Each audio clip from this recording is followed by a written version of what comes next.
America ప్రభుత్వం మూతపడనుందా? డెమోక్రాట్లు రిపబ్లికన్ల మధ్య కుదరని రాజీ. ఇరుపక్షాల మధ్య పెద్ద విభేదాలు.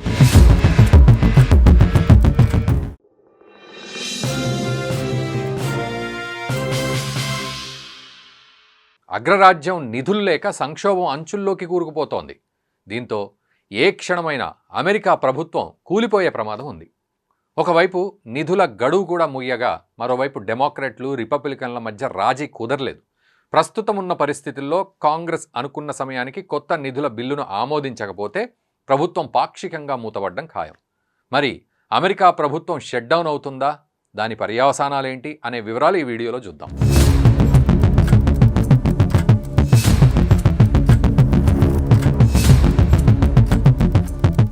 పేరుకు అగ్రరాజ్యం కానీ ప్రస్తుతం నిధులు లేక షట్ డౌన్ ప్రమాదాన్ని ఎదుర్కొంటోంది అమెరికా. ప్రభుత్వానికి ఉన్న నిధుల గడువు ముగియగా రిపబ్లికన్లు డెమోక్రాట్లు తమ డిమాండ్లకు కట్టుబడి ఉన్నారు. ఇరు పార్టీల మధ్య ఎలాంటి రాజీ కుదరడం లేదు. కాంగ్రెస్ అనుకున్న సమయానికి కొత్త నిధుల బిల్లును ఆమోదించాలి, లేకపోతే అమెరికా ప్రభుత్వం పాక్షికంగా మూతపడుతుంది. దీనివల్ల అనేక సామాజిక సంక్షేమ పథకాలపై ఎక్కువగా ప్రభావం పడుతుంది. దాంతోపాటు లక్షలాది మంది ప్రభుత్వ ఉద్యోగుల జీతభత్యాలు నిలిచిపోతాయి. వైట్ హౌస్లో రిపబ్లికన్లు డెమోక్రాట్ల మధ్య చివరి ప్రయత్నంగా ఒక సమావేశం అయితే జరిగింది. కానీ ఎలాంటి పరిష్కారం అయితే రాలేదు. కాంగ్రెస్లోని 2 సభల్లో మైనార్టీల్లో ఉన్న డెమోక్రాట్ పార్టీ ప్రభుత్వంపై తన బలాన్ని ప్రదర్శించే ప్రయత్నాలు చేస్తోంది. కాగా సెనేట్లో కొత్త ఫండింగ్ బిల్లు ఆమోదం పొందాలంటే 60 ఓట్లు అవసరమవుతాయి. రిపబ్లికన్లకు కేవలం 53 ఓట్లు మాత్రమే ఉన్నాయి. అందుకే 2 పక్షాలు తమ డిమాండ్లను నెరవేర్చుకోవాలని చూస్తున్నాయి. ఒబామా కేర్ వంటి తక్కువ ఆదాయం ఉన్న కుటుంబాల కోసం ఉద్దేశించిన ఆరోగ్య సంరక్షణ కార్యక్రమాల కోసం $100 బిలియన్ నిధులను పునరుద్ధరించాలన్నది డెమోక్రాట్ల డిమాండ్. అయితే ఈ నిధులను ట్రంప్ ప్రభుత్వం తొలగించాలని ప్రయత్నించింది. ఈ క్రమంలోనే సెనేట్ రిపబ్లికన్ నేత జాన్ థూన్ డెమోక్రాట్ల డిమాండ్లను బందీలుగా చేసుకునే ప్రయత్నమని చెప్పుకురావడం గమనార్హం. అంతేకాదు ఈ నవంబర్ చివరి వరకు నిధులను పొడిగించి ఆ తరువాత దీర్ఘకాలిక ఖర్చులపై చర్చలు జరపాలని భావిస్తున్నారు. ఈ నేపథ్యంలోనే ఇరు పార్టీల మధ్య సయోధ్య కుదరడం లేదు. నిధుల బిల్లు సెనేట్లో పెండింగ్లో ఉంది. అయితే కొత్త నిధుల బిల్లును ఆమోదించకపోతే ఖచ్చితంగా అమెరికా ప్రభుత్వం షట్ డౌన్ అవుతుంది. దీనివల్ల అనేక ప్రతికూల ప్రభావాలు ఎదుర్కోవాల్సి వస్తుంది. ముఖ్యంగా అత్యవసరం కాని ప్రభుత్వ కార్యకలాపాలన్నీ నిలిచిపోతాయి. అలాగే లక్షలాది మంది ప్రభుత్వ ఉద్యోగులు వేతనం లేకుండా పనిచేయాల్సి వస్తుంది, లేదా సెలవు పెట్టి వెళ్లాల్సిన పరిస్థితి.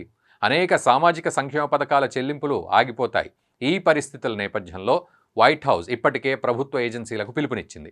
ఉద్యోగుల తొలగింపుకు రెడీగా ఉండాలని ఆదేశాలు జారీ చేసింది. దీంతో గందరగోళ పరిస్థితులు అయితే నెలకొన్నాయి. ఉద్యోగులంతా లబ్బో దిబోమంటున్నారు.